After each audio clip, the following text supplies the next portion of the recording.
Well, I don't know how many of you have heard about this, LaVonne Academy of Baking Science Pastry Arts.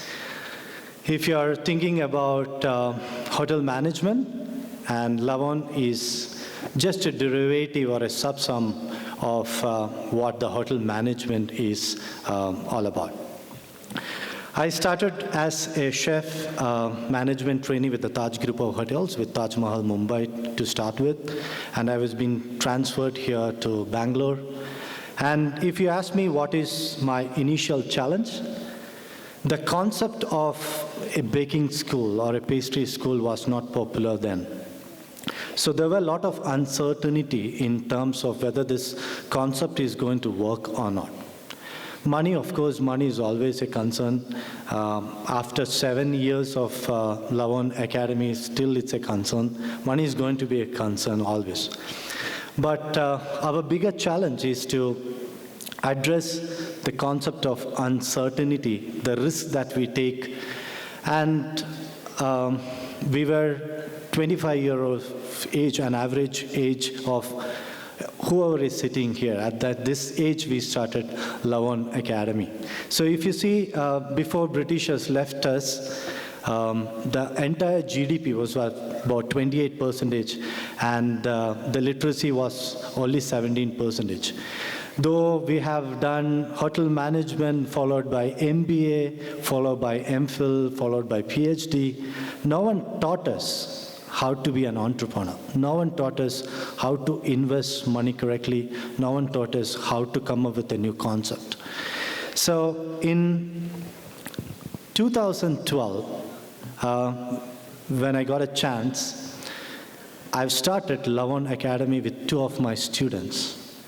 So if you see LaVonne Academy, we are in Bangalore, we are in Mumbai, we have 4 cafes in Bangalore, we have opened 3 in Mumbai, we are opening another 3 in Delhi, and we are opening a school in Bangladesh. And if you ask me honestly, what inspires me to do this? If I am anything today, it is all because of what this college has given to me. And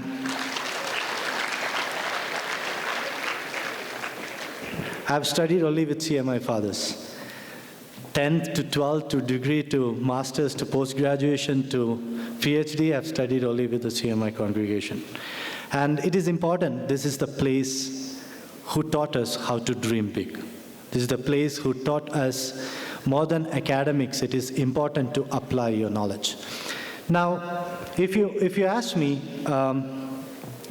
why is that I'm talking very formally? Because I'm asked to talk very formally to you all. So the question here is how to start a business. We are not so blessed to have an applied knowledge when it comes to our academics. We learned a plus b, the whole square is equal to a square plus 2ab plus b square, but we don't know where to apply it. Or we learned law of diminishing marginal utility without knowing it. I still remember, I belong to 2001-2005 batch of hotel management. We had the first batch of 4 years of hotel management. Previous to that was only 3 years of hotel management. I still remember the 3rd class of economics, and the then teacher, I'm sure he's here, I was giggling in the class, or I was talking in the class, and he asked me, define law of diminishing marginal utility. And obviously this is the 3rd class of economics, and economics is the first class for us. I mean, it's the first time we are learning economics, and I said, I don't know. So he asked me to write 2 times and come tomorrow. And I went as usual without writing the imposition, and he asked me to write 4 times. 4 times became 8 times, 8 times became 16 times, it became 200 times. I stopped and I said, sir, I will write. But I still remember what is law of diminishing marginal utility, but still don't know where to apply it. Additional benefit which a person derives from a given increase of a stock of a thing diminishes with every increase of the stock he already has.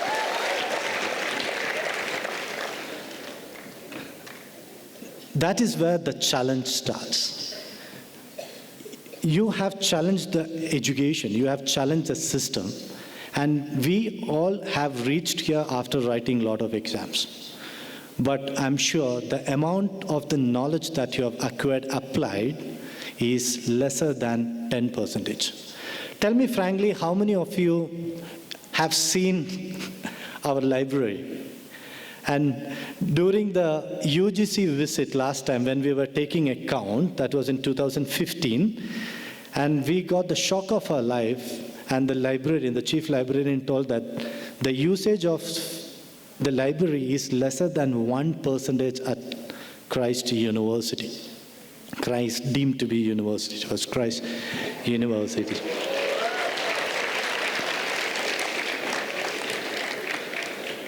But I like to take this opportunity to tell you something. What you learn is not what is practiced outside. And I think I'm the most eligible one to talk about it. Why? Because I was a student, I was a teacher. Now I'm not part of the Christ University, but still a pure Christite, and I'm an entrepreneur.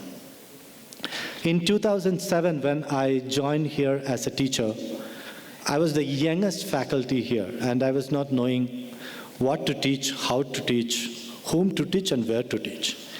So in 2009, that is the definition of planning, if you are thinking. Planning, yeah, the management, yeah, planning. Alice, ma'am, are you here?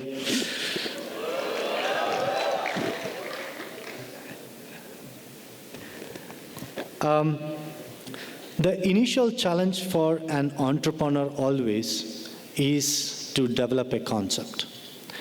And money is, of course, as I said, it is a difficulty, but more than that, the uncertainty factor which revolves around the money, whether you are going to make this money or not.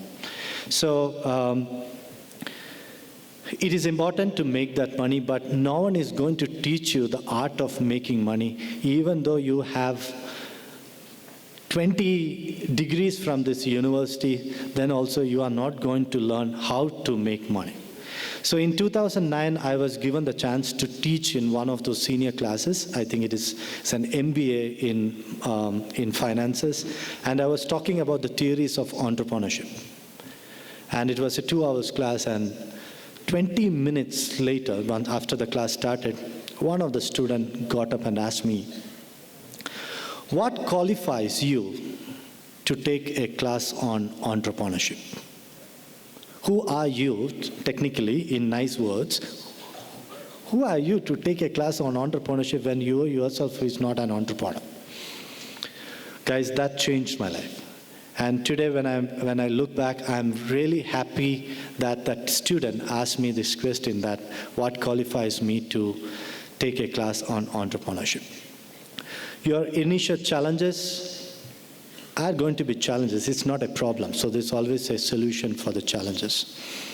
And take my word, till you achieve what you are, success has many fathers. The failure is always an orphan. And no one is going to teach you, no teacher can teach you what entrepreneurship is. So I was under the impression that I will speak for 5 minutes, and 10 minutes the students are going to ask me questions so that I can answer and I can leave.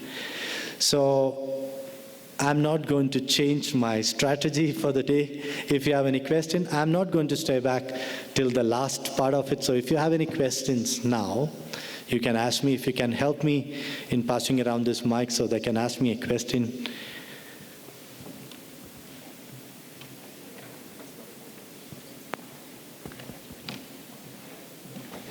So I will do a bit of marketing also here. We are based in Indiranagar. It is the first international school in baking science and pastry arts in India. And as per the ranking, we rank the best in the country, second in Asia, and 8th in the world.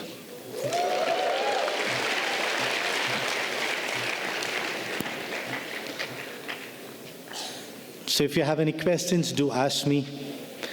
Otherwise, I'm through with my initial challenges. Okay, we are in Indiranagar.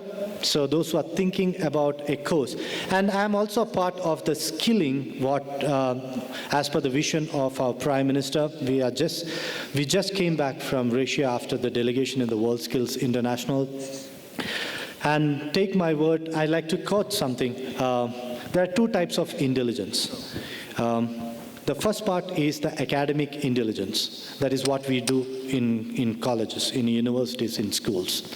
The second part is the skill intelligence, which I can hire 10,000 of you people to be part of my program. But I can't hire someone who has that skill to create a product for myself. So this has been quoted by Emmanuel Macron in one of his speech. He said that in France, we don't have two different types of skill. It is only one skill. It is academic with skills. So now, skill is going to be the key word tomorrow. So alongside with your academics, it is important to have some skills. And probably that is one of the reasons, after finishing my PhD, no one has called me here to take a lesson or to to deliver a speech. But I think I'm here because I've proved in my skills.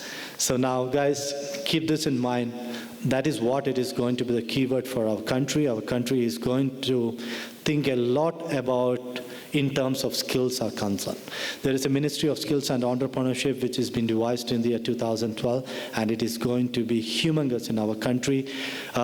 We became part of the World Skills Movement as the 79th country, and where the World Skills Movement is there from 1945 onwards. So now the skill and academic, a melange of these two, that is what is going to be the tomorrow's future.